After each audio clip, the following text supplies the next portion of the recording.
भारतीय ज्ञान परंपरा की अग्रिम श्रृंखला में मैं डॉक्टर मीनाक्षी पाहवा आज आप सभी के बीच में एक नया विषय लेकर उपस्थित हूँ। भारतीय ज्ञान परंपरा और भूगोल।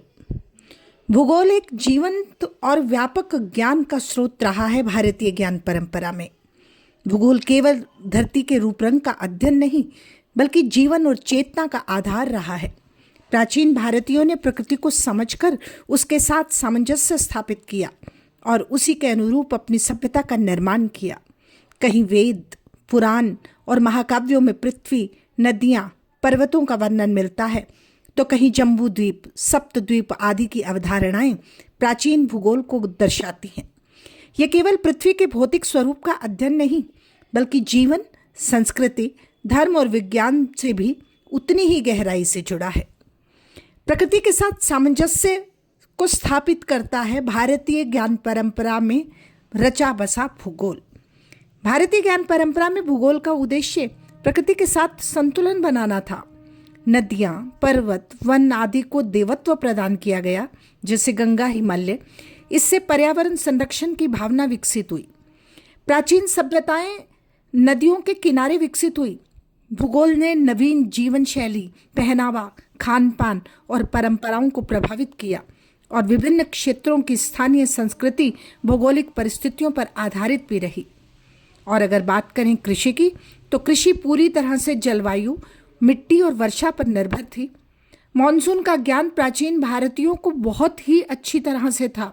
भूगोल के कारण ही फसलों का चयन और उत्पादन तय होता था।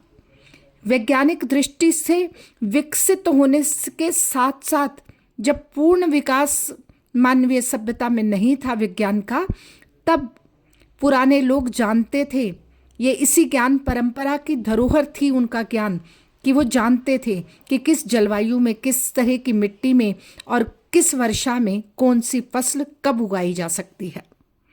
ऐसी ही स्थिति इस ज्ञान परंपरा में यात्रा और व्यापार के विकास की भी रही है। भारत में स्थल और जल मार्गों का ज्ञान विकसित हुआ इस भूगोल से। समुद्री व्यापार दूर देशों तक फैला। देश के मसाले, वस्त्र, सूती वस्त्र सब दूसरे देशों तक पहुंचते रहे और भूगोल ने व्यापार मार्गों और संपर्क को भी संभव बनाया। भारतीय ज्ञान परंपरा से जुड़े हुए भूगोल ने भारतीय परंपरा में रक्षा और सीमा निर्धारण जैसे अत्यंत महत्वपूर्ण विषयों पर भी हमारी दृष्टि का प्रसार किया। हिमालय जैसे विशाल पर्वत भारत के लिए प्राकृतिक सुरक्षा का कवच बने, जिन्होंने बाहरी आक्रमणों को कठिन बना दिया।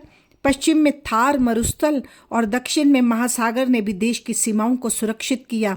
प्राचीन शासकों ने नदियों, पर्वतों, वनों को ध्यान में रखकर अपने राज्यों की सीमाएं निर्धारित की। साथ ही दुर्गों का निर्माण भी भौगोलिक स्थिति के अनुसार ही किया गया।